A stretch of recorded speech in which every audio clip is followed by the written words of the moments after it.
Hello friends, welcome to college world. আশা করি সবাই ভালো আছেন। ছোট্ট একটি ভিডিও আজকে আপনাদের সাথে শেয়ার করছি। আশা করছি শুরু থেকে শেষ পর্যন্ত দেখবেন। Good morning. সকাল সকাল বারান্দায় এসে মনটাই ভালো হয়ে গেল, তাই সাউন্ডটা মিউট করলাম না, আপনাদের সাথে একটু শেয়ার করলাম। কত সুন্দর পরিবেশ না? যাই হোক, এখন কিচেনে চলে এসেছি, বানাবো একটু কফি।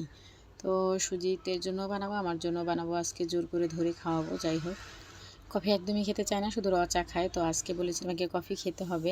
যাই হোক, এক এক করে চিনি, কফি মেড, কফি দিয়ে দিলাম। এখন দিয়ে দিচ্ছি গরম জল। আর আমার তো বরাবরই পছন্দ চা, কফি, এগুলো আমি খুবই পছন্দ করি। যতই খারাপ এফেক্ট পড়ুক না কেন, আমার এগুলো খুবই ভালো লাগে। যাই হোক, দিয়ে দিচ্ছি গুঁড়ো দুধ। তো সাথে একটু বিস্কিট নিয়ে নিব। আর আজকে একটা ঘটনা ঘটেছে, সেটা হচ্ছে আমি নিজেই ঘটিয়েছি আর কি ঘটনাটা। আমি হচ্ছে কবুতরের মাংসটা এত সুন্দর করে রান্না করেছি, ভিডিও করেছি খুব সুন্দর করে।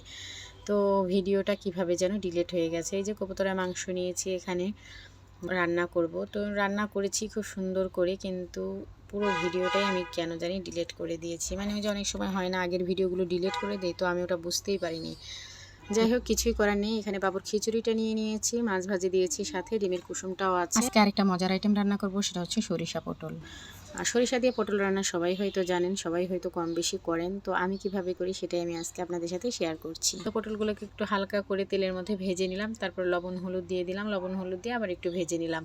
তো লবণটা দেওয়ার কারণে একটু জল ছেড়ে দিয়েছে। যাই হোক, এখন দিয়ে দিচ্ছি পেঁয়াজ। তো পেঁয়াজটা আমি আগে দিইনি, কারণ হচ্ছে পেঁয়াজটা এরকম ভাজা ভাজা করব না আর কি, নরম নরম হবে।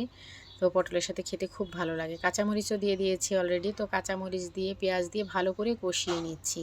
তো এখন ভালো করে কষিয়ে নিয়ে জল দিয়ে দিব। তো জলটা দিব ঝোলের জন্য না, জাস্ট সেদ্ধ হওয়ার জন্য যতটুকু জল প্রয়োজন ঠিক ততটুকুই জল দিয়ে দেব। তো জল দিয়ে একটু নেড়ে চেড়ে ঢেকে দেব। এর মধ্যে দিয়ে দিব সরিষা বাটা। একটু হয়ে আসলেই দিয়ে দিব সরিষা বাটা।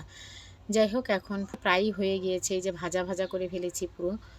তো এখন মানে জলটাও শুকিয়ে গিয়েছে, এখন এর মধ্যে দিয়ে দিব সরিষা বাটা। তো এটা তো সৃজুমণি খাবে না, আমি আর সুজিত খাবো দুইজন, তো অল্প করেই করেছি। যাই হোক, সরিষা বাটা দিয়ে দিলাম। দিয়ে এখন ভালো করে আর একটু নেড়ে চেড়ে আর 5 মিনিটের মতো জাল দিয়ে নামিয়ে ফেলবো। দেখতে কতটা সুন্দর হয়েছে না? দেখতে যেরকম সুন্দর হয়েছে, খেতেও অসাধারণ হয়েছে। যাই হোক, নিজের ঢোল নিজে না পিটাই। আসলে ঢোল পিটানোর কিছু নেই, এভাবে সবাই রান্না করে খায়, অনেকেই রান্না করে খায় এভাবে।